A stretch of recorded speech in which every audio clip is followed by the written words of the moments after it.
Mainit ang araw sa maliit na baryo ng San Herminio. Amoy basang lupa at usok mula sa mga ulian ang bumabalot sa paligid. Sa gilid ng kalsada, may isang batang lalaki na nakayapak habang bitbit ang sako ng plastik at lata. Siya si Romualdo Villaseran. Bata pa lamang siya ay napilitan ng pumasok sa trabahong hindi para sa kanyang edad. "Nay, marami akong nakuha ngayon. Baka may pambili na tayo ng bigas." Masiglang wika ni Romualdo habang inilapag ang mabigat na sako sa harap ng kanilang kubo. Si Teodora Villaseran, ang tanyang ina, ay agad na pinunasan ang pawis sa noo ng anak. "Anak, bakit hindi mo na lang ako tulungan sa pagtitinda ng gulay sa palengke? Hindi ko kayang makita kang palaging nasa basura." Mumiti lamang si Romualdo, halatang sanay na sa hirap. "Mas mabilis to, Nay. Hindi ako nahihiya, basta't makatulong ako sa inyo ni Luis." Sa loob ng kanilang tahanan, makikita si Luis Villaseran, ang bunso at masipag na kapatid ni Romualdo. Nakasubsob ito sa kanyang lumang aklat na binili lamang sa segunda manong tindahan. Kahit hirap, hindi ito umaalis sa pangarap ang maging isang pulis. "Kuya, salamat ha," sabi ni Luis habang tinitingnan ang daladalang sako ng lata. "Kung hindi dahil sa iyo, baka wala akong pambiling papel at lapis." Tumawa si Romualdo. "Basta't ikaw, Luis, mag-aral kang mabuti. Balang araw, gusto kong makita kang nakasuot ng uniforme, hindi tulad ko na basurero lang." Agad namang sumabat si Teodora. "Huwag mong sabihing basurero lang, Romualdo. Marangal na trabaho ang ginagawa mo. Kung hindi ka nagsisikap, baka gutom na tayo ngayon." Ngunit kahit paano, hindi maikakaila na ang kahihiyan at pang-aapi ng iba ay palaging nakaamba.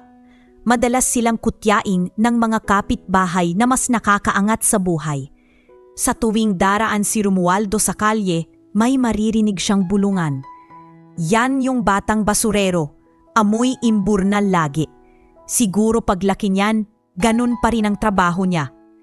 Minsan, isang grupo ng mga kabataang anak ng mga politiko ang nakasalubong niya. Ang isa, si Arnelio Escueta. Ay lumapit at tinapik ng mariin ang balikat ni Romualdo. "Oy, basurero, magkano kinikita mo sa mga lata at bote, ha? Baka kaya mong bilhin ng tsinelas ko." Sabay tawa ng malakas. Hindi sumagot si Romualdo. Pinili niyang magpatuloy sa paglalakad, ang matay nakatungo at dibdib ay naninikip. Ngunit sa kaloob-looban niya, naroon ang galit at sama ng loob. Gayunman, mas nangingibabaw ang kanyang pagpatakumbaba. Pagdating sa bahay, nadatnan niyang umiiyak ang kanyang ina. "Bakit po, Nay?" tanong niya agad. "Pinagtawanan na naman tayo sa palengke. Sabi nila, wala tayong mararating kasi wala kang matinong trabaho. Sakit, anak. Sakit marinig na para bang wala tayong karapatan mabuhay ng marangal." Lumapit si Romualdo at niyakap ang kanyang ina. "Huwag niyo na pong intindihin sila. Balang araw makikita nila. Hindi tayo mawawalan ng dangal. Hindi ko hahayaang tapakan nila tayo habang buhay." Si Luis na nakikinig mula sa gilid ay mahigpit na kumuyong ng kamao. "Kuya, kapag naging pulis ako, babalikan ko sila. Hindi para gantihan, kundi para ipakita na kahit mahirap tayo, kaya nating umangat." Lumipas ang mga taon, ngunit hindi nagbago ang sitwasyon. Patuloy na nagsusumikap si Romualdo sa pangangalakal, habang si Luis ay nagsusunog ng kilay sa pag-aaral. Si Teodora namay hindi tumigil sa pagtitinda ng gulay kahit laging lugi. Isang gabi, habang nakaupo sila sa harap ng kanilang maliit na lamparang de gas, nag-usap silang tatlo. "Kuya," bungad ni Luis, "bakit hindi mo subukan mag-aral ulit? Pwede ka pang humabol." Umiling si Romualdo. "Hindi na, Luis. Hindi lahat ng tao ay binibigyan ng pagkakataon. Pero ikaw, nandyan ka pa. Ang tungkulin ko ay tulungan ka hanggang sa matupad ang pangarap mo." Napaluha si Teodora sa narinig. "Mga anak, kung andito lang ang tatay nyo, Siguradong matutuwa siya sa inyo. Romualdo, hindi ko alam kung paano kita pasasalamatan. Ikaw ang naging haligi ng tahanan natin kahit ikaw ay panganay lang. Tahimik na tumingin si Romualdo sa dilim. Sa murang edad, natutunan na niya ang bigat ng responsibilidad at ang pait ng diskriminasyon. Ngunit kasabay nito, lumitaw ang kakaibang tapang. Isang tapang na nakatago sa likod ng katahimikan at isang pagpapakumbabang magdadala sa kanya sa mga susunod pang pagsubok ng buhay. Habang nakahiga sila kinagabihan, narinig ni Romualdo ang huni ng mga kuliglig. Sa isip niya, paulit-ulit na dumadaloy ang mga salita ng ina at kapatid. Hindi siya maaaring sumuko. Kahit ang mundo'y tumingin sa kanya bilang basurero, sa kanyang puso, isa siyang anak na handang magsakripisyo at kapatid na handang magsilbing sandigan. At doon, sa katahimikan ng kanilang munting kubo, unti-unting nahubog ang batang si Romualdo, isang basurero. Ngunit may pusong higit pa sa ginto. Lumipas ang mga taon at ang batang si Romualdo ay tuluyan ng lumaki sa anyo ng isang payat, ngunit matipuno at kayumangging binata na kinilala sa kanilang bayan bilang ang basurero. Sa tuwing umaga, makikita siya sa mga kalsada, bitbit ang kariton na may kalampag ng mga bote at lata. Kilala siya ng lahat, hindi dahil sa maringal na pangalan, kundi dahil sa kanyang sipag at malasakit. Romualdo, pakikuha naman yung iniwan kong karton sa tapat ng tindahan. Tawag ni Aling Tersing, may-ari ng isang sari-sari store. Sandali lang po, Aling Tersing, masigla niyang sagot. At agad niyang isinakay ang mga karton sa kanyang kariton. Ngunit sa likod ng mga ngiti, nakatago ang isang hiya na hindi niya kailanman mawagli. Madalas, pagdaan niya sa plaza kung saan naglalaro ang mga anak ng mayayaman, naririnig niya ang kanilang halakhakan at pang-aasar. "Oy, nandiyan na si Romualdo, amoy basurang tao!" Sigaw ni Goryo Alcaraz, anak ng dating konsehal. "Baka may dalang uod yan sa kariton niya." Dagdag pa ng isa, si Edmundo Reyes, na anak ng alkalde. Sa halip na lumaban, pipiliin na lamang ni Romualdo na tumumo ang ulo, manatiling tahimik at magpatuloy sa pagtulak ng kariton. Para sa kanya, mas mahalaga ang dignidad ng hindi pagpapatalo kaysa sa sagot ng galit. Sa kabilang banda, si Luis Villasaran, ang kanyang kapatid, ay patuloy na nagtagumpay sa pag-aaral. Sa tulong ng mga guro na humanga sa kanyang sipag at talino, siya ay naging scholar ng lokal na pamahalaan. "Kuya," sambit ni Luis isang gabi habang sabay silang kumakain ng ginisang repolyo na niluto ng kanilang ina. "Kapag nakatapos ako, pangako, ikaw ang unang-una kong bibigyan ng bagong buhay. Ayoko nang makita kang ganito na lang." Lumiti si Romualdo at tumango. "Luis, huwag mong isipin yan. Ang mahalaga, natutupad mo ang pangarap mo. Ako dito lang, pero ikaw ang magiging pag-asa ng pamilya."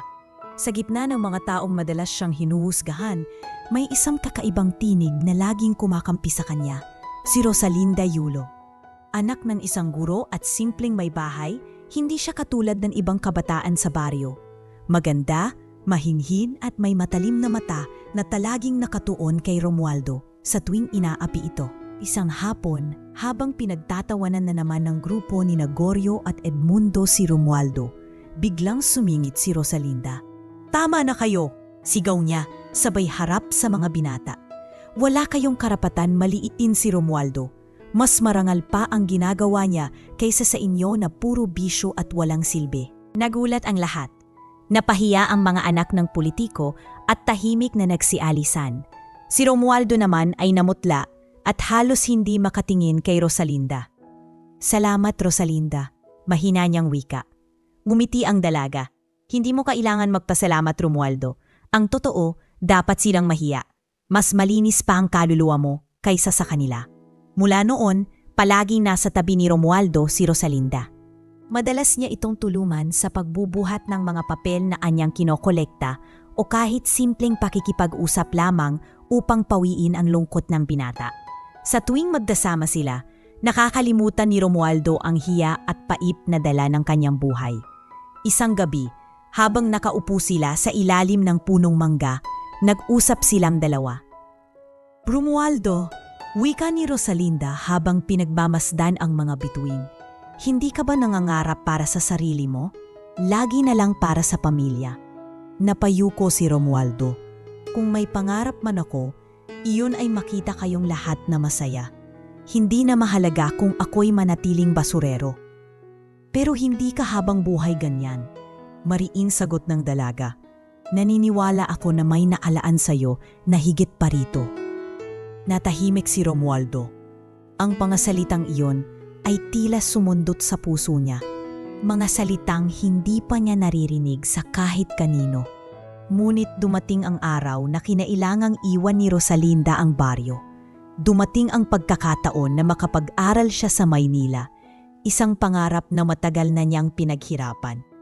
Bago siya umalis, kinausap niya si Romualdo sa kanilang paboritong lugar sa ilalim ng punong mangga. Romualdo, ani Rosalinda, aalis na ako bukas. Alam kong mahirap ito, pero kailangan kong sundin ang pangarap ko. Hindi makatingin si Romualdo, pinipigilang pumatak ang luha. Mauunawaan ko, Rosalinda. Huwag kang mag-alala. Dito lang ako. Maghihintay ako. Ngumiti ang dalaga at inabot ang kanyang kamay. Huwag kang matakot mangarap, Romualdo. Balang araw, babalik ako at gusto kong makita kang nakangiti. Hindi nagtatago sa hiya. Sa gabing iyon, habang nakasakay si Rosalinda sa jeep patungo sa Maynila, naiwan si Romualdo sa baryo. Hawak ang paliit na panyo na iniwan sa kanya ng dalaga. Ang baryo ay muling bumalik sa dati nitong anyo.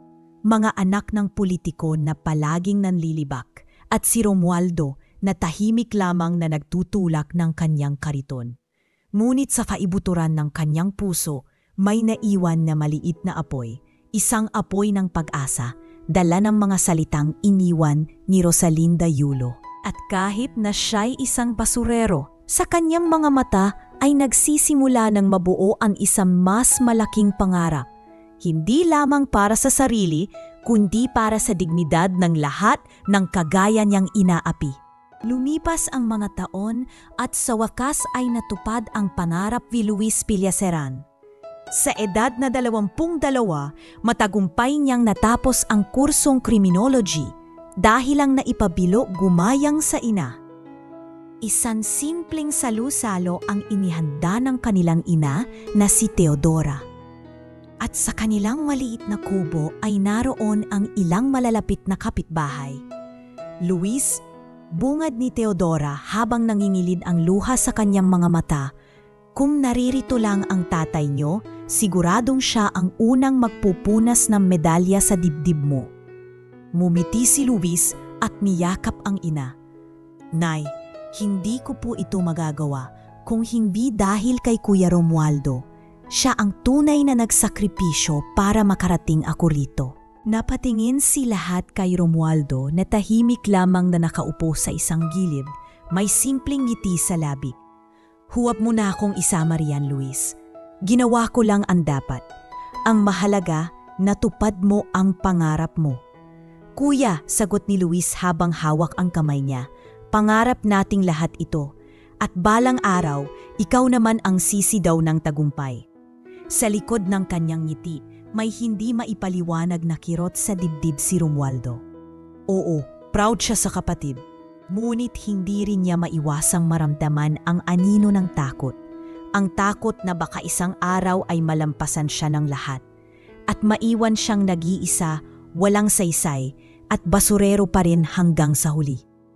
Kinabukasan, habang si Luis ay naghahanda para sa kanyang unang araw sa serbisyo, si Romualdo naman ay nagtutulak ng kariton sa lansangan. Magkaibang mundo ang kanilang binagalawan, ngunit iisa ang kanilang dugo at pinagmulan. Romualdo! Sigaw ng isang bata habang nakasabit sa tricycle. Pulis na ang kapatid mo ah! Ikaw, basurero ka pa rin! Natawa lang si Romualdo, pilit na hindi pinapahalata ang sakit. Oo, basurero pa rin, pero marangal na trabaho to. Ngunit sa kanyang isipan may bumubulong. Hanggang kailan ako ganito? hanggang kailan ako magiging anino ng kapatid ko? Sa mga sumunod na buwan, nagsimulang mamayagpag sa bayan ang bagong halal na kapitan, si Amado Salazar, isang lalaking kilala sa kanyang matamis na ngiti sa publiko, ngunit matalim at malupit kapag nakatalikod ang mga kamera. Kapitan Amado, maraming salamat sa libreng bigas na ipinamigay ninyo. Sigaw ng mga residente sa harap ng barangay hall. Ngumiti si Amado at kumaway. Walang animan, basta't susuportahan niyo ako, hindi kayo mawawala ng biyaya. Ngunit sa likod ng mapagpanggap na kabaitan ay ang mantsa ng kapiwalian. Ang mga bigas na ipinamahagi ay galing sa pondo ng bayan at ang kalahati nito'y inilagay lamang niya sa sariling bodega. Ang mga proyektong pangbarangay na pupunta sa bulsa niya at ng kanyang mga alipores. Isang gabi sa inuman, narinig ni Romualdo ang bulungan ng mga tambay. Alam mo ba si Kapitan Amado, kinukuha ang mga kabataan dito para gawing runner ng kanyang mga sugalan? Wika ni Mario Tolentino, isang tricycle driver. Totoo yan, dagdag naman ni Lando Crisostomo, isang magsasaka. May kapitbahay akong binata, pinilit sumama sa kanila kapalit daw ng konting pera. Kapag tumanggi ka, lagot ka. Natigilan si Romualdo. Alam niya kung gaano kahina ang mga kabataan kapag nahaluan ng tukso. At higit sa lahat, ramdam niya na balang araw magiging delikado ang pamumuno ng kapitan, hindi lang sa kanya kundi sa buong bayan. Hindi rin siya naaligtas sa pang-aabuso ng kapitan. Isang umaga, habang siya'y naglalakad dala ang kariton, biglang sumalubong ang dalawang tauhan ni Amado, sina Elias Mercado at Victoriano Laksa. O basurero, sigaw ni Elias, bakit hindi ka magtrabaho para kay kapitan? Mas malaki ang kikitain mo kaysa dyan sa talakal mo. Umiling si Romualdo. Salamat, pero kaya kong buhayin ang sarili ko sa marangal na paraan. Marangal daw ha? Singit ni Victoriano, sabay tawa. Ang dumi-dumi ng trabaho mo, tapos tatawagin mong marangal? Kung hindi ka sasama, baka mas dumumi pa ang buhay mo. Pinilit niyang ngumiti at nagpatuloy sa paglalakad. Ngunit sa loob niya ay may kaba. Hindi niya gustong mapabilang sa mga plano ng kapitan, ngunit alam niyang hindi madaling makatakas sa kamay nito. Sa kabilang banda, hindi rin nakaligtas si Luis sa mga balita tungkol sa kapitan. Bilang pulis, narinig niya ang mga reklamo ng mga residente, ngunit walang gustong tumestigo dahil sa takot. Isang gabi, kinausap ni Luis ang kanyang kuya habang kumakain sila. Kuya, may mga report tungkol kay Kapitan Amado, pero wala akong konkretong ebidensya. Alam kong ikaw madalas mong makita ang mga tauhan niya. Kapag may nalaman ka, sabihin mo sa akin. Napaisip si Romualdo. Luis, delikado yan. Huwag kang masyadong basta-basta sumapak. Alam kong pulis ka, pero iba ang kapangyarihan ng kapitan dito sa bayan. Baka ikaw pa ang mapahamak. Hindi ako natatakot, kuya. Sagot ni Luis ng mariin. Kung hindi natin titigilin si kapitan, lalong magdurusa ang mahihirap. At ayokong lumaki ang bayan natin na siya ang nagdidikta ng takot. Tahimik lang si Romualdo. Sa isang banda, humahanga siya sa tapang ng kapatid. Ngunit sa kabilang banda, lalong sumithi ang kanyang lihim na takot na balang araw, maaring mawala sa kanya si Luis. At kapag nangyari iyon, sino na lamang matitira para sa kanya at sa kanilang ina? Sa paglubog ng araw, habang si Luis ay nagsisimula ng kanyang tungkulin bilang alagad ng batas, at si Romualdo ay patuloy na nagtutulak ng kariton. Unti-unti namang humahabi ng masalimuot na bitag si Kapitan Amado Salazar. Kinatatamtuon na magtatagpo at ang laban ng dangal laban sa kapangyarihan ay magsisimula pa lamang. Unti-unting lumala ang impluwensya ni Kapitan Amado Salazar sa buong baryo ng San Herminio. Sa halip na paunlarin ang pamayanan, mas pinili niyang itaguyod ang mga gawaing nagdadala ng bisyo. Nag-organisa siya ng mga paligsahan at pasugalan na sa unay tila katuwaan lang. Ngunit sa kalaunan ay naging dahilan ng pagkakalugmok ng maraming mahihirap na pamilya. Tuwing pista, hindi na simpleng larong barangay ang ginaganap. Bagkus, may mga pa-jackpot na pasugal, mga tupada na lihim na pinapatakbo, at mga palaro na ang premyo ay konting pera lamang kapalit ng malalaking taya. Masaya to, mga kabarangay! Sigaw ni Kapitan Amado mula sa entablado. Basta't marunong kayong sumugal, kayo ang yayaman. Maraming tao ang nadadala. Ang ilan, nagsangla ng gamit o nangutang para lang makasali. Sa halip na umunlad, lalo silang nalubog sa ahirapan. Dito higit na nakilala ni Romualdo Villaseran ang dalawang tauhan ni Kapitan, sina Elias Mercado at Victoriano Laksa. Sila ang mga siga sa barangay na palaging nasa tabi ng Kapitan. Si Elias matipuno at mabagsik, may pilat sa kaliwang pisngi na madalas niyang ikinakatakot ng mga kabataan. Si Victoriano naman, payat ngunit tuso, kilala sa pagiging madaldal at mapang-asar. Isang hapon, habang tinutulak ni Romualdo ang kanyang karipon sa tabi ng palengke, biglang humarang ang dalawa. "Oh, Romualdo," wika ni Victoriano na may nakakalukong ngiti. "May utang daw ang nanay mo sa palengke kay Aling Gunding, di ba? 500? Napakunot noo si Romualdo. "Oo, pero babayaran naman yun sa susunod na linggo." "Bakit niyo tinatanong?" Sumabat si Elias at ang boses ay malalim at may pagbabanta. "May paraan para hindi na kayo mag-alala sa utang. Sumama ta sa mga palaro ng Kapitan. Maging runner ka lang ng taya, tapos babayaran namin lahat ng utang niyo." Mariing umiling si Romualdo. Hindi ko kayang gawin yon. Marangal ang trabaho ko at hindi ko ipagpapalit sa kalokohan ng subal. Biglang nagtawanan ang dalawa. "Marangal daw? Basurero ka lang," sigaw ni Victoriano. "Wala kang ang hiya pero ayaw mo pa ng pera." "Seryoso ako," mariing sagot ni Romualdo. "Mas gugustuhin kong kumayod kaysa malublob sa ganyan." Nagpalitan ng tingin sina Elias at Victoriano. Halatang naiinis. "Sige," sabi ni Elias. "Ipaparating namin kay Kapitan ang sinabi mo. Tignan natin kung hindi ka pagsisisihan sa desisyon mo." Pag-uwi, nadatnan ni Romualdo ang kanyang ina na nag-aalala. "Anak," ani Teodora, "may dumating kaninang mga tauhan ni Kapitan. Sabi nila, kung ayaw mong sumama sa kanila, malilintikan daw tayo." Umupo si Romualdo, pinisilang kamay ng ina. "Nay, huwag kayong mag-alala. Hindi ako bibigay. Kahit anong gawin nila, pipilitin kong manatili sa tama." Subalit hindi naging madali ang mga sumunod na araw. Nagsimula ang mga chismis laban sa pamilya Villaseran. Sa palengke, maririnig na pinag-uusapan ang pangalan nila. "Alam mo ba, si Romualdo raw, nahuli ng nagnanakaw ng talakal, bulong ni Aling Perla sa kapwa tindera." "Talaga? Hindi na ako magtataka. Mahirap sila eh," sagot ng isa. Kapag naglalakan si Teodora, may mga taong lilingon at bubulong-bulong.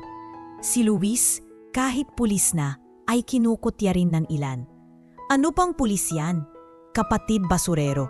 Siguro sila mismo sangkot sa kalokohan ng Kapitan, pero nagpapaawa lang." Isang gabi, habang magkakasama sila sa hapag, hindi na nakatiis si Teodora. "Romualdo, anak, hanggang kailan mo titiisin to? Kung hindi ka ba talaga sumama sa gusto ng Kapitan, bakit tayo pinapahirapan ng ganito?" Tahimik si Romualdo sanlip bago nagsalita. "Nay, kung susuko ako ngayon, wala nang matitirang marangal sa pangalan natin. Oo, mahirap tayo. Oo, basurero ako. Pero ayoko na maging alipin ng tiwaling kapangyarihan. Mas mabuti nang laipin nila tayo kaysa sumama tayo sa kasamaan." Si Luis, nga tahimik lang mula kanina, ay biglang nagsalita. "Kuya, alam mo bang sa istasyon, may mga reklamo na rin laban kay Kapitan? Pero walang gustong magsalita ng diretsyo. Alam kong tanging boses mo ang makakapigil sa kanya balang araw." Umiling si Romualdo. "Luis, wala akong lakas. Sino ba naman ako para kalabanin ang Kapitan?" "Kuya, Sagot ni Luis na mariin, "Huwag mong maliitin ang sarili mo. Minsan, ang boses ng isang taong marangal ang mas may bigat kaysa sa ingay ng isang tiwaling may kapangyarihan."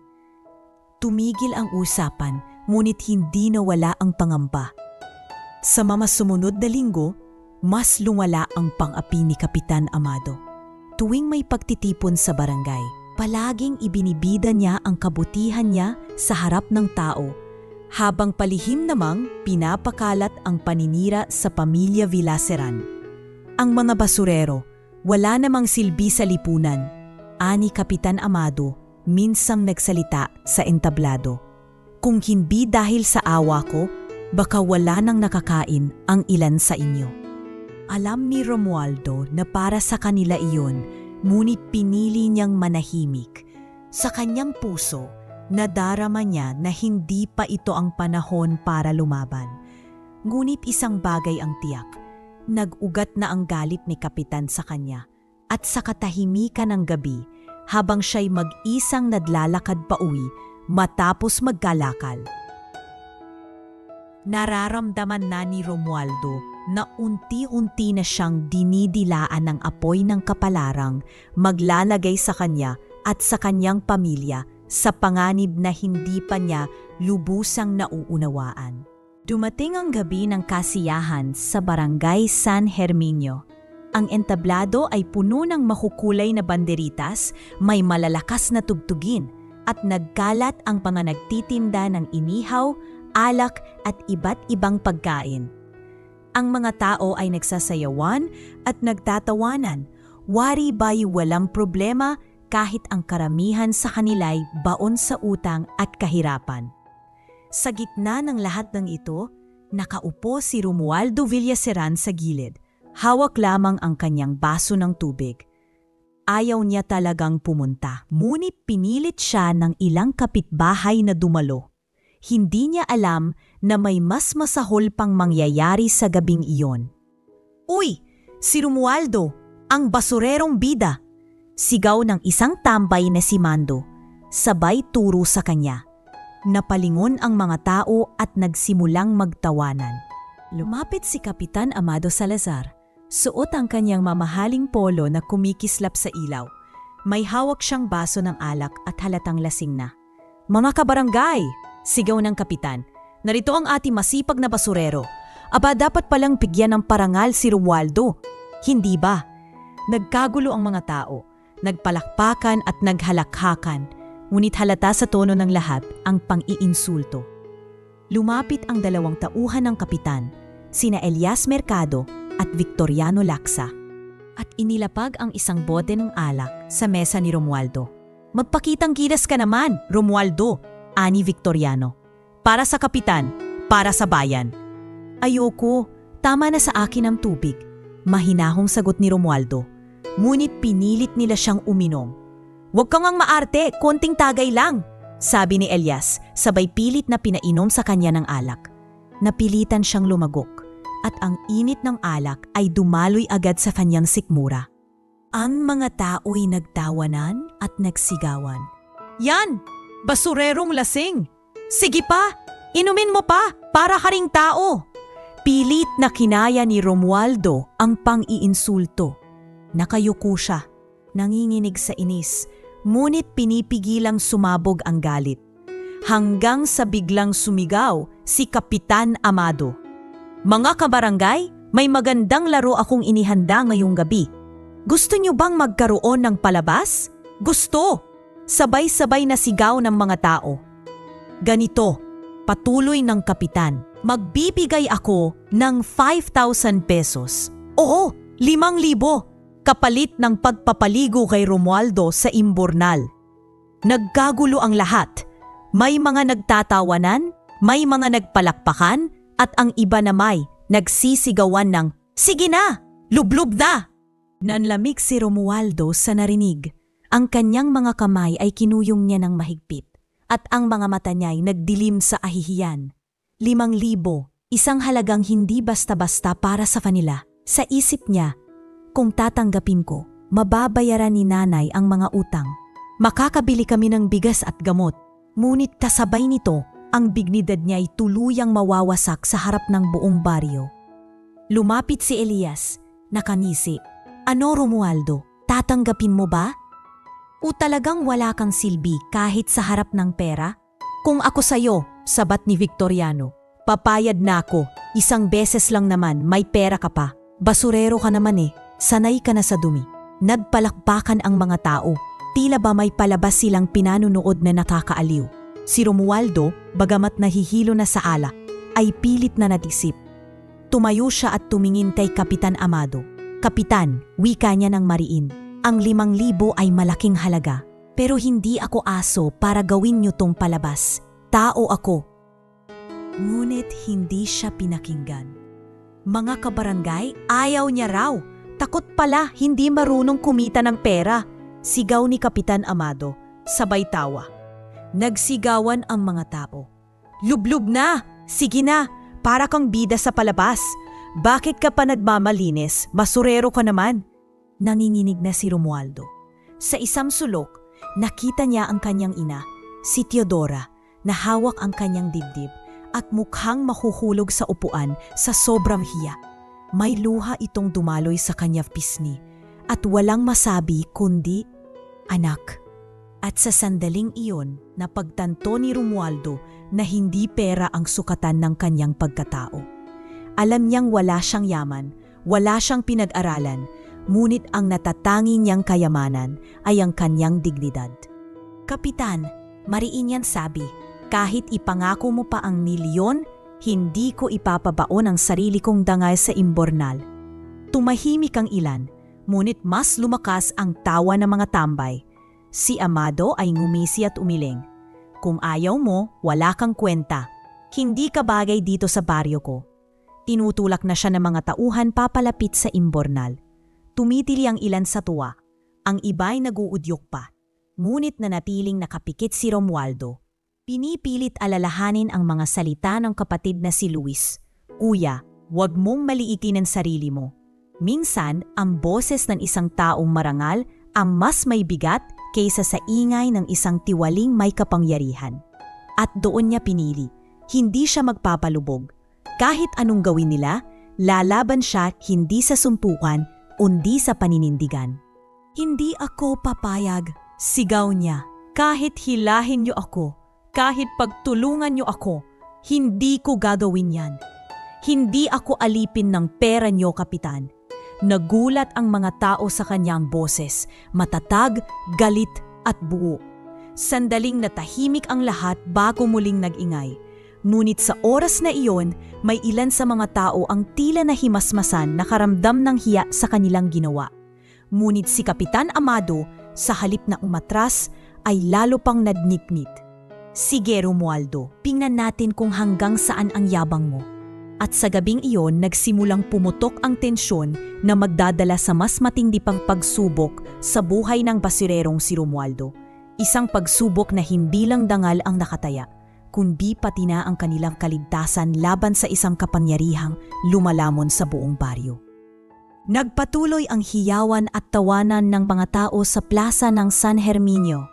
Ang musika ay tila bang naging tugtugin ng kahilian, at ang ilaw ng entablado ay naging spotlight ng pagyurak sa dangdal ni Romualdo Villaseran. Hilain niyo na, sigaw ni Kapitan Amado Salazar, lasing na lasing at nangingislap ang mga mata sa kasamaan. Pakita natin sa lahat kung sino ang tunay na hari ng barangay. Agad lumapit sina Elias Mercado at Victoriano Lacsa. Hawak si Romualdo sa magkabilang braso.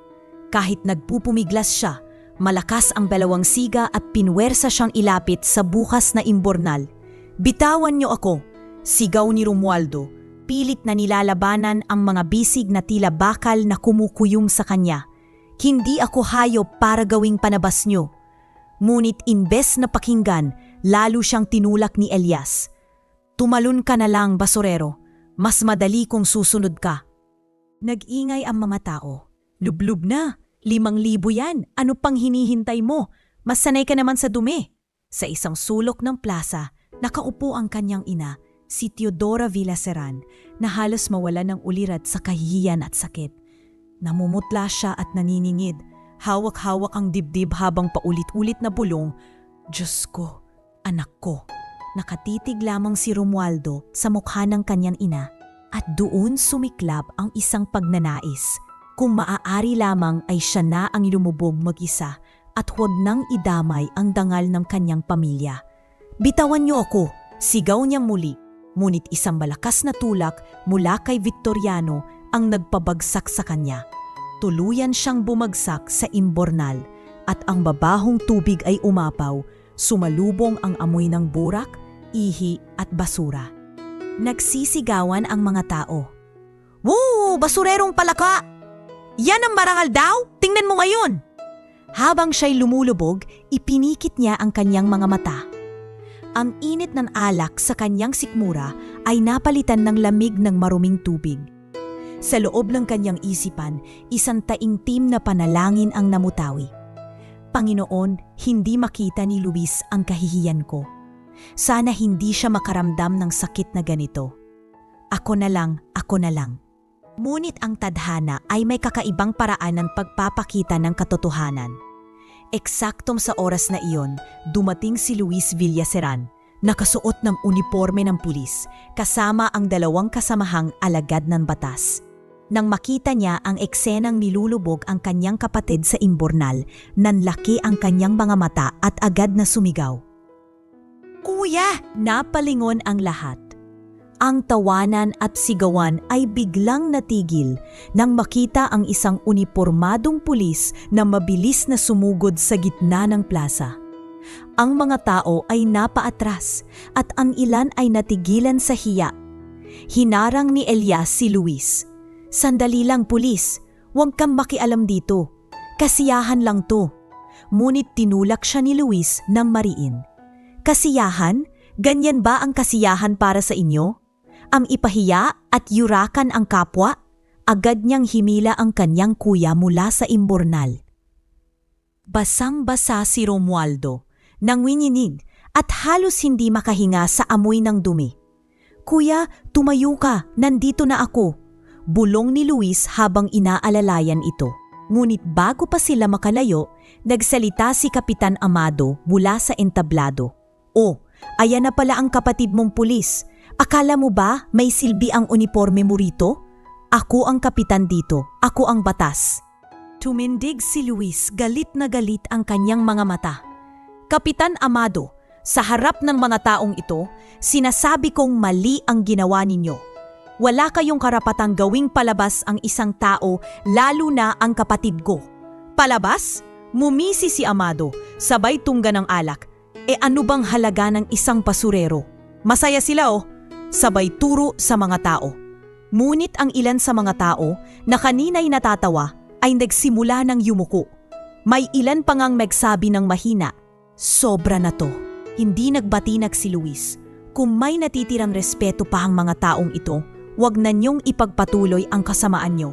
Hindi kayo hari, hindi kayo Diyos, hindi kayo higit sa batas. Sumigaw si Elias, "Kapitan, utusan niyo lang kami at itatapon naming muli sa imbornalyang basurero." Ngunit bago pa sila makalapit, itinutok ni Luis ang kanyang baril sa ere at pinaputukan. Bang! Nagulat ang lahat. Tahimik ang plaza. Walang naglakas ng loob gumalaw. "Sino man ang gagalaw, hahatulan ko sa aking paghadlan sa batas," mariing wika ni Luis. "At ikaw, Kapitan Amado, pananagutan mo ang ginawa mong pang-aabuso. Hindi ka hari rito. Isa kang lingkod bayan na lumampas sa tungkulin." Muling tiningnan ni Luis ang kanyang kapatid na si Romualdo. "Kuya, tapos na. Hindi na nila muling magagawa sa iyo ito." Si Romualdo, nanginginig pa rin at basang-basa, ay nagawang ngumiti kahit papaano. "Salamat Luis, dumating ka." At sa gabing iyon, natigil ang halakhakan ng barangay. Ang dating kasiyahan ay napalitan ng takot at katahimikan. Ang mga mata ng mga tao nagising sa kabuktutan ng kapitan. Ngunit kasabay nito, nagsimula rin ang isang mas matimbing banggaan. Ang laban ng 2 magkapatid na Villaseran laban sa kapangyarihan ni Kapitan Amado Salazar. Ang unang sagupaan ay nasaksihan na ng lahat, ngunit ang digmaan ay ngayon pa lamang nagsisimula. Nanginginig pa ang mga kamay ni Romualdo habang pilit siyang umaahon mula sa mabagong imbornal. Halos hindi niya marinig ang sarili niyang paghinga dahil sa ingay ng mga tao kanina. Ngunit ngayon ay biglang nagbago ang ihip ng hangin. Ang halakhak at kantyawan ay naputol nang marinig ang sigaw ng baril na pinaputok ni Luis Villaseran sa ere. Kasama ni Luis ang dalawang kasamang pulis na sina Pat Jeric de la Vega at Pat Ramil Torres. Parehong seryoso at nakatitig sa mga tauhan ng kapitan. Ang kanilang presensya ay parang malamig na tubig na ibinuhos sa nag-aalab na kasiyahan. Ang mga tambay na kaninay ng uudyok ay unti-unting nagsitago sa dilim. Ang iba namay umiwas ng tingin, ayaw masangkot sa gulo. Mga kabarangay, mariing sigaw ni Luis. Ang boses ay umaalingaw sa buong plaza. Ang nangyari na yung gabi ay hindi laro. Isa itong tahasang pagyurak sa dangal ng isang tao. At bilang pulis, may pananagutan akong tapusin ito ngayon. Nagkatinginan ng mga tao, ang iba'y nagbulungan. Hindi nila alam kung tatayo ba silang saksi o mananahimik para hindi madamay. Agad lumapit si Kapitan Amado Salazar. Pilit na pinapakalma ang sitwasyon. Nakataas ang dalawang kamay, may nakangising pilit na anyo. Luis, huwag mong gawing malaking bagay ito. Laro lang iyon. Pista ngayon. Ano ba naman ang maliit na biro? Tingnan mo nga, natatawa ang lahat kanina. Tumindig si Luis. Hawak pa rin ang balikat ng basang-basang kapatid. Laro ba ang tawag mo rito, Kapitan? Ang pilitin ang isang tao na lumublob sa dumi habang tinatawanan ng lahat? Kung ito ang laro mo, dapat ikaw mismo ang sumubok. Umalingaw-ngaw ang buluman ng mga tao. Ang ilan ay napangiti sa loob-loob, nakaramdam ng katarungan sa sinabi ng batang pulis. Ngunit mabilis ding natahimik dahil sa takot kay Amado. Napansin ni Luis na papalapit sina Elias at Victoriano, hawak ang balikat at halatang nagbabalak muling kumilos. Agad niyang itinulak si Romualdo palayo sa kanila, itinuro kay Pat Ramil. Dalhin mo siya sa gilid, huwag niyo siyang hayaang masaktan muli. Kuya, mahina ngunit mariing sambit ni Romualdo. Halos mawalan ng tinig. Tumahimik ka muna, tugon ni Luis. Ako na ang bahala rito. Nag-iba ang ekspresyon ng mukha ni Kapitan Amado. Mula sa mapagkunwaring ngiti ay naging malamig at nanlilisik. Luis, bata ka pa. Alam mi ba kung sino ang kinakalaban mo? Ako ang kapitan dito. Ako ang nagbibigay ng scholarship sa iyo noon. Kung hindi dahil sa akin, baka hindi ka nakapagtapos. Mariing tinapunan siya ng tingin ni Luis. Hindi mo ako pinagtapos, Kapitan. Pinilit kong mag-aral kahit wala akong pera. Pinilit kong kumayod para maabot ang pangarap ko. Huwag mong angkinin ang pagsisikap na hindi mo pinaghirapan, at huwag mong gamitin ang kapangyarihan mo para yurakan ang mga kagaya ng kapatid ko. Lalong lumakas ang bulungan ng mga tao. Naroon ang takot, ngunit may bahid na ng paghanga. Ngayon lang nila nakita ang isang pulis na nagsalita ng ganoon sa kamilang kapitan. Pilit na pinanatili ni Amado ang composure niya. Kung imbestigasyon ang gusto mo, sige. Pero tandaan mo bata, wala kang laban sa akin. Ang buong barangay na ito, hawak ko. Mumiti si Luis, ngunit hindi ito ngiti ng pangamba, kundi ng hamon. Simula ngayong gabi, Kapitan Amado Salazar, idedeklara ko ang formal na imbestigasyon laban sa inyo. Lahat ng reklamo ng mga mamamayan na tinatago sa takot, ilalabas ko at sisiguraduhin kong may pananagutan kayo sa ginawa ninyo. Anong imbestigasyon? Sumigaw si Elias, sabay hakbang pasulong. Wala ka namang ebidensya. Wala! Anong ebidensya ang kailangan? Sabat ni Luis. Kung narito ang buong barangay na nakakita sa ginawa ninyo ngayong gabi, ang mga mata ng mga taong ito ang magiging testigo. Napayuko ang ilan sa mga tao. Ayaw nilang masampot, ngunit ramdam nilang totoo ang sinabi ng pulis. Ang hiya at takot ay unti-unti nang nagiging galit at pagkadismaya sa kanilang kapitan. Lumapit si Teodora. Nanginginig pa rin at halos mawalan ng malay. Hinawakan niya ang braso ni Luis. Anak, tama na. Huwag mo na silang labanan, baka mapahamak ka. Tumingin si Luis sa ina. Nay, ito na ang pagkakataon. Kung hahayaan natin ngayon, habang buhay na tayong alipin ng kasamaan niya, hindi na ako papayag. Sa mga salitang iyon, tuluyan nang nagmarka ang gabi sa kasaysayan ng San Herminio. Ang gabi ng pista na dapat sanay kasayahan ay naging gabi ng paninindigan at pagtutol. At doon, sa harap ng lahat, nagsimula ang isang pormal na hamon. Ang laban ng batas, laban sa apangyarihang matagal ng namamayani sa barangay. Si Kapitan Amado, bagamat nagpanggap na kalmado, ay hindi maitago ang apoy ng galit sa kanyang mga mata. Sige Luis, tingnan natin kung gaano katatagal. Tandaan mo, hindi lahat ng laban na nanalo ang mga malilinis. Minsan, ang madumi pa rin ang nagwawagi. Ngunit sa isip ni Luis, isa lang ang pumipintig.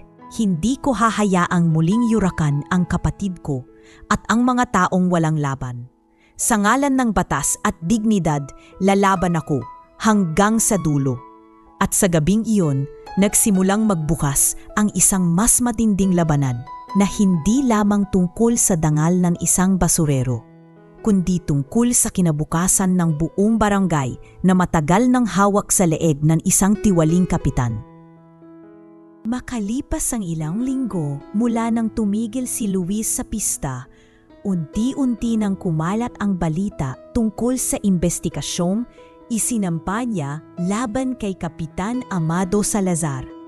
Sa una, marami pa ring takot na magsalita. Dahil alam nilang hawak ng kapitan ang maraming tao, pati ilang nasa munisipyo.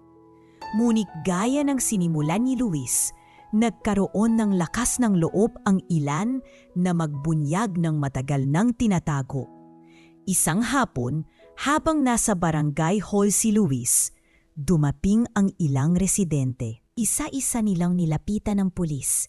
May mga magsasakang halos nanginginig pa sa kaba, mga tindera sa palengke at ilang kabataan na dati naging biktima ng pang-aabuso ng kapitan. Sir Luis, wika ni Mang Ernesto, isang matandang magsasaka.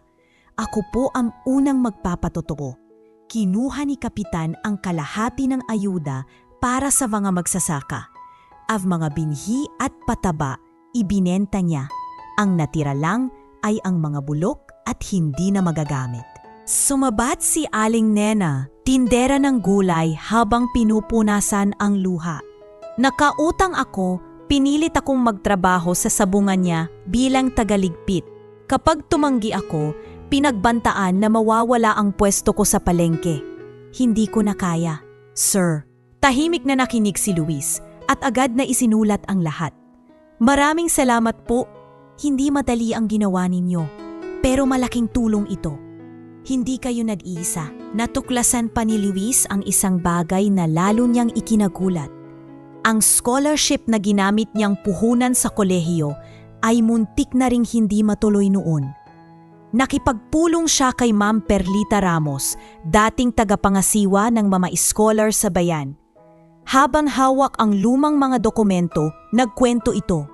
Luis, ang totoo, halos mawala ang scholarship mo. Si Kapitan Amado gusto niyang ibigay sa isa sa mga pamangkin niya. Ako ang tumutol.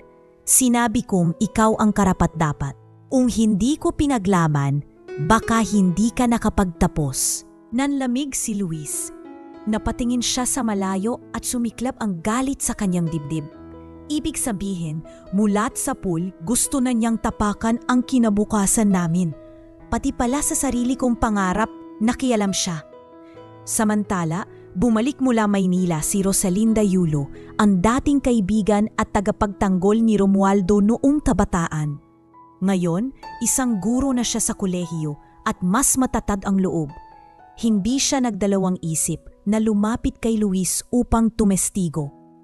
Luis, ani Rosalinda, habang hawak ang isang folder, nandito ang mga sulat at larawan na nagpapatunay na ginamit ni Kapitan ang mga kabataan noon para sa ilegal niyang gawain. Naalala mo noong high school tayo? Yung mga kaklase natin na biglang tumigil sa pag-aaral, pinapasok sila ni Kapitan sa sugalan niya. Narito ang mga pangalan at ang ilan ay pumayag ng magsalita. Nagulat si Luis at tiningnan si Rosalinda ng buong respeto. Malaking tulong ito. Salamat sa tapang mo. Pero alam mo kapag ginawa mo ito, magiging target ka rin. Ngumiti ang dalaga. Hindi ako natatakot. Matagal ng panahon para bayaran ni Kapitan ang lahat ng ginawa niya. At kung ako ang magiging daan para dito, handa ako. Samantala sa kampo ng Kapitan, unti-unting nagkaroon ng lamat sa pagitan ng dalawang tauhan nito, sina Elias Mercado at Victoriano Laksa. Sa isang gabi ng inuman, nagbangayan ang dalawa. Elias, ani Victoriano, ang dami ng ebidensya laban kay Kapitan. Kung ako sa'yo, lilipat na ako ng kampo. Ako, hindi ko na kayang manindigan para sa kanya. Baka tayo pa ang mabulok sa kulungan. Mariing umiling si Elias. Halatang matindi pa rin ang katapatan. Victoriano, hindi mo ba naiintindihan? Malaki ang utang na loob natin kay Kapitan. Kung hindi dahil sa kanya, wala tayo ngayon. Hindi ko siya tatalikuran. Utang na loob? Balik ni Victoriano. Utang na loob ba yung tinuring tayong mga aso? Tignan mo ang ginagawa niya kay Romualdo. Kung kaya niyang yurakan ang basurero, kaya rin niyang yurakan tayo. Hindi ko na kaya, Elias. Bukas, lalapit ako kay Luis. Nagpang-abot ang kanilang prinsipyo. Si Elias ay nagmatigas, ngunit si Victoriano ay tuluyan ng tumiwalag. Kinabukasan, sumama siya kay Luis at isiniwalat ang mga lihim ng Kapitan, ang mga taguan ng perang nakaw, ang listahan ng mga batang ginamit sa kanyang sugalan at pati ang pangalan ng mga opisyal na binayaran niya para matahimik. Nang marinig ito ni Luis, alam niyang lalo pang tumitibay ang kaso laban kay Amado. Ngunit ramdam din niya ang panganib. Alam niyang hindi mananahimik ang Kapitan. Isang gabi, kinausap ni Luis si Romualdo at Teodora. Kuya, Nay, magiging mas delikado ang mga susunod na araw. Habang lumalakas ang kaso, lalong gagawa ng paraan si Kapitan para hadlangan tayo. Nag-alala si Teodora. Anak, baka mapahamak ka. Bakit hindi na lang natin iurong? Baka balikan ka nila? Umiling si Luis. Hindi na ito tungkol sa akin lang. Maraming tao ang matagal nang pinahihirapan. Hindi ako pwedeng umatras. Tahimik lang si Romualdo. Ngunit ramdam ang bigat sa kanyang dibdib. Luis, kung ano man ang mangyari, kasama mo ako. Kahit wala akong uniforme, hindi ako uurong. Hindi na ako papayag na maging mahina sa harap nila. Sa sumunod na linggo, nagsimula ang mga hearing at formal na pagtitipon para ilahad ang mga ebidensya. Sa harap ng mga tao, tumayo si Rosalinda, si Victoriano at iba pang mga biktima upang magsalita. Isa-isa nilang inilabas ang katotohanan. At habang ang lahat ay lumalantad, si Kapitan Amado ay naroon lamang, nakaupo at malamig ang titig. Sa kanyang mga mata, halatang nagnangalit ang galit, ngunit pinipilit niyang itago sa likod ng mapagkunwaring ngiti. Hindi pa tapos ito, bulong niya sa sarili. Kahit gaano karami ang lumaban, ako pa rin ang may hawak ng huling baraha. Ngunit isang bagay ang hindi niya inaasahan, ang unti-unting paggising ng buong baryo. Ang mga taong dati alipin ng kanyang kapangyarihan ay nagsisimula ng magsalita at ang kanilang boses ay lumalakas. Pumutok ang araw ng paglilitis laban kay Kapitan Amado Salazar. Ang buong bayan ng San Herminio ay tila huminto sa takbo ng oras. Lahat ay nakatuon sa korte kung saan nakatakdang lumantad ang mamasaksi laban sa matagal ng kinatatakutang lider ng kanilang barangay. Labas-masot ang mga tao sa bulwagan at ang mga hindi makapasok ay naggumpulan sa labas, nag-aabang ng balita. Sa loob ng sala, malamig ang hangin, ngunit ramdam ang tensyon. Nandoon si Romualdo Villaseran. Naasuot ng simpleng polo at pantalon, halatang nanginginig, ngunit bakas sa mukha ang determinasyong hindi na siya kailanman mananahimik. Katabi niya ang kapatid na si Luis, niya kasuot ng formal na uniforme bilang saksi at tagapagdala ng mga dokumentong nakalap nila sa nakaraang buwan. "Handa ka na ba, kuya?" Mahinang tanong ni Luis habang inaayos ang mga papel. Huminga ng malalim si Romualdo. "Handa na ako. Panahon na para matapos na ang lahat ng ito." "Kung mananahimik pa ako, habang buhay na lang tayong alipin." Tinawag ng hukom si Romualdo upang lumapit at magbigay ng salaysay. Mabigat ang bawat hakbang, ngunit sa bawat paglapit ay nararamdaman niyang tinatanggalan siya ng tanikala ng kahihiyan.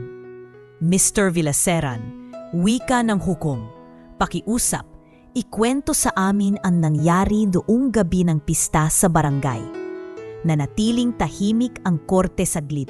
Si Romualdo ay nakatipig sa mga tao, sa hukom, sa abogado ng kapitan, at higit sa lahat kay Amado mismo na nakaupo sa kanyang silya. Malamig ang tingin, ngunit halatang naiirita. Gabi po iyon ng kasayahan, panimula ni Romualdo. Tinipon ng kapitan ang buong barangay. Ngunit imbes na maging isang pagdiriwang, ginawa niya akong palabas.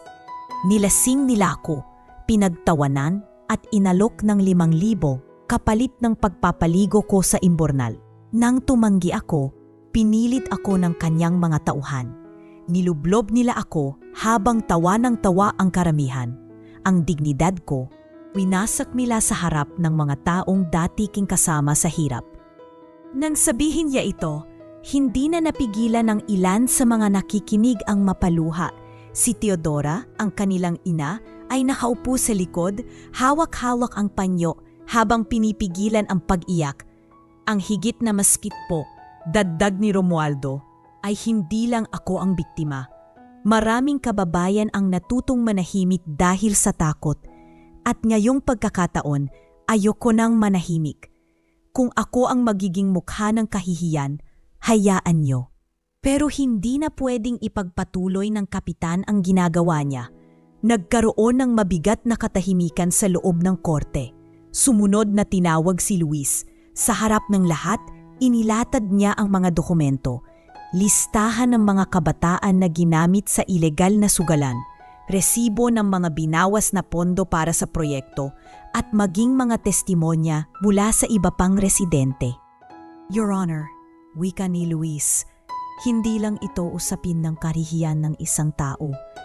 Ito ay usapin ng katiwalian na matagal nang nagpapahirap sa aming barangay. Narito po ang ebidensya ng maling paggamit ng pondo, pati na rin ang mga pahayag ng mga biktima na ngayon ay may lakas ng loob ng magsalita." Habang binabasa ang mga dokumento, halatang hindi mapakali si Kapitan Amado. Paminsan-minsan ay sumisipol siya ng marahan, halatang sinusubukan itago ang kaba. Biglang nagsalita ang abogado ng kapitan. "Objection, Your Honor. Wala pong matibay na ebidensya laban kay Kapitan Salazar. Pawang mga kwento lamang ito na maaaring gawa-gawa lang para sirain ang kanyang pangalan." Ngunit agad na sumagot ang hukom. Hindi lamang testimonya ang hawak ng panig ng mga Villaseran. May mga dokumento, may mga larawan, at may mga resibo na sumusuporta sa kanilang pahayag. Overruled.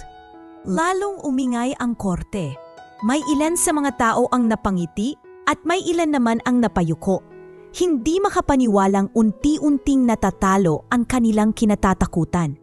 Sa desperasyon, sinubukan ni Kapitan Amado ang huling baraha. Sa pamamagitan ng mga koneksyon niya, nag-alok siya ng suhol sa isa sa mga hikom. Ngunit hindi niya alam, may isa sa mga kalihim ng korte na matagal nang sumusubaybay sa kanyang galaw. Nabunyag ang kanyang tangkang panunuhol at lalo lamang itong nagdagdag ng bigat sa kaso laban sa kanya. Sa labas ng korte, habang nagpapatuloy ang paglilitis, nagsimulang magpipon ang mga tao. Mula sa simpleng bulungan, naging malakas na sigawan ang kanilang hinaing. "Makulong ang kapitan! Walang mahirap at mayaman sa batas. Hindi kami alipin ng tiwali." Dumagsa ang mga tao. Dala ang kanilang mga placard at sigaw ng katarungan. Sa unang pagkakataon, nagkaisa ang buong bayan laban sa isang lider na matagal nang namamayani sa kanila. Pagbalik sa loob, tumindig ang hukom at binasa ang hatol. Matapos ang malalim na pagsusuri at base sa mga ebidensyang iniharap, napag-alaman ng korte na si Amado Salazar ay guilty sa kasong katiwalian, pang-aabuso ng kapangyarihan at pananakit sa mamamayan. Siya ay hinahatulan ng pagkakakulong. Bumagsak ang balikat ng kapitan habang ang mga tao sa loob ng korte ay nagsimula ng magpalakpakan at magsigawan sa labas. Si Elias Mercado, na nanatiling tapat hanggang sa huli, ay dinakip din bilang kasabwat. Si Victoriano Lacsa, na nagbunyag ng mga lihim, ay nakatayo lamang sa gilid, halos hindi makapaniwalang natapos ang lahat. Si Romualdo, bagamat nanginginig pa rin, ay nakahinga ng maluwag.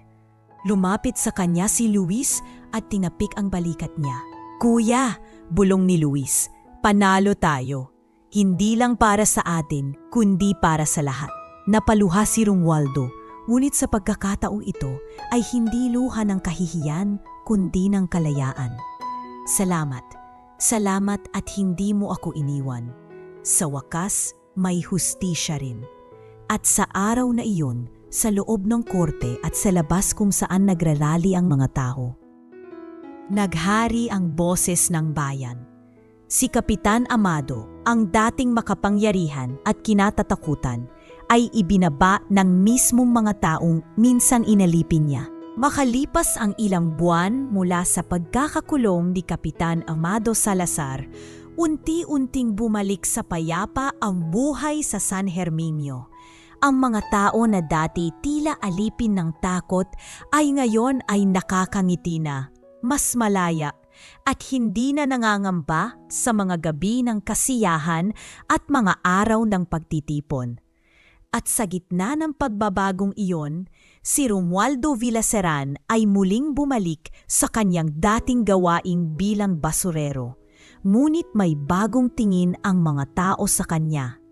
Isang umaga, habang tinutulak niya ang kanyang kariton, sinalubong siya ng isang binatang nag-aaral sa kolehiyo.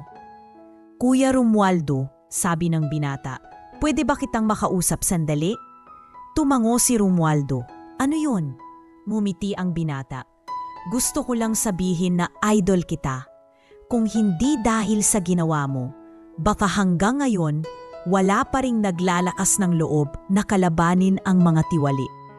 Tinulungan mo akong maniwalang kahit mahirap kami, may halaga pa rin ang boses namin." Napangiti si Romualdo at hinaplos ang balikat ng binata. "Hindi ako bayani. Ginawa ko lang ang dapat gawin. Ang dangal, anak, huwag mong ipagpapalit kahit kanino. Tandaan mo yan." Simula noon, hindi na siya tinatawag na hamak na basurero. Bagkus, siya'y kilala bilang Romualdo na lumaban sa kapitan. Isang taong hindi yumuko sa pera at pang-aapi. Ang kanyang pangalan ay naging paalala sa bawat isa na ang kahirapan ay hindi batayan para yurakan ang pagkatao ng isang tao.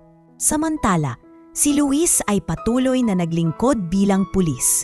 Sa bawat kaso at pagtulong sa mga tao, dala niya ang aral mula sa laban nila laban kay Amado.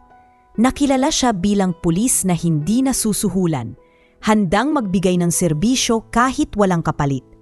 Isang hapon, habang nag-uusap sila ni Romualdo sa ilalim ng punong mangga, napabuntong hininga si Luis. "Kuya, alam mo natatakot ako minsan. Bata dumating ang panahon na madumihan din ako ng sistemang ito. Ang daming tukso, ang daming balakid." Tumingin si Romualdo sa kanya at ngumiti. "Luis, hindi ka mag-iisa. Basta palagi mong tatandaan kung para kanino ka nagsisilbi. Hindi ka maliligaw. Hindi mo kailangang maging perpekto, pero lagi mong piliin ang tama." Dumating din ang panahon na muling bumalik si Rosalinda Yulo sa buhay ni Romualdo.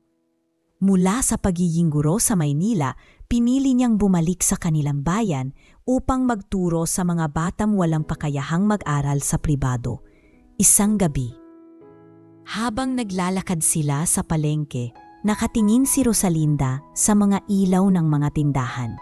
Alam mo, Romualdo, wika niya, noong umalis ako papuntang Maynila, akala ko dun ko matatagpuan ang lahat ng pangarap ko. Pero nang marinig ko ang ginawa mo, naisip ko, ang tunay na laban ay narito. Dito ko gustong magsimula muli. Napatingin si Romualdo sa kanya. Medyo nahiya. Rosalinda, wala akong ibang maipagmamalaki. Basurero pa rin ako. Gumiti si Rosalinda at umiling. Hindi na kita nakikita bilang basurero. Ikaw ang taong nagpapaalala sa akin kung gaano kahalaga ang dangal kaysa sa kahit ano pang materyal na bagay. At kung papayag ka, gusto kong tumulong sa'yo. Magtayo tayo ng maliit na negosyo. Hindi para yumaman, kundi para makatulong sa iba. At nagsimula nga silang magtayo ng isang maliit na tindahan ng mga gamit na gawa mula sa nire-recycle na alakal. Pinangalanan nila itong Bagong Dangal, isang pamalan na kumakatawan sa panibagong simula. Hindi lamang para sa kanila, kundi para sa komunidad. Unti-unti itong nakilala at naging inspirasyon para sa mga kabataan na gawing oportunidad ang kahit anong maliit na bagay. Madalas silang tawanan ng mga tao nung una. Negosyo mula sa basura? Bulong ng ilan. Ngunit nang makita nilang dumarami ang mga batang tinutulungan ni Romualdo at Rosalinda gamit ang kita ng tindahan, nagbago ang lahat. Ngayon, sila'y hinahangaan at ginagalang. Sa isang pagtitipon sa plaza kung saan dati ay naroroon ang kahihiyan ni Romualdo, ngayon ay siya mismo ang inimbitahan upang magsalita. Mga kababayan, panimula niya, habang nakatingin sa mga taong nakikinig, huwag na huwag niyo pong hayaang tapakan ang pagkatao ninyo kapalit ng pera. Alam ko ang pakiramdam ng pagtawanan at yurakan, pero natutunan ko rin na ang dignidad ng tao ay hindi nabibili. Maaring matagal dumating ang katarungan, pero darating din ito. Kung hindi tayo bibitaw, nagpalakpakan ang mga tao at ang ilan ay napaluha. Sa sandaling iyon, alam ng lahat na ang kanilang komunidad ay nagbago na. Hindi lamang dahil natalo nila ang isang tiwaling kapitan, kundi dahil natutunan nilang bumangon bilang isang bayan. Sa gilid ng entablado, nakangiti si Luis, suot ang kanyang uniforme. Sa tabi niya si Rosalinda. Hawak ang kamay ni Teodora na ngayon ay may payapang ngiti na sa anyang mukha. At sa likod ng lahat, nakatayo si Romualdo. Hindi na bilang isang hamak na basurero, kundi bilang isang tao na nagpamalas ng tapang at paninindigan. Ang kwento niya'y nagbigay ng aral na hinding-hindi malilimutan. Ang dangal ng tao ay higit pa sa kahit anong halaga ng pera. At ang katarungan, bagamat matagal, ay laging dumarating.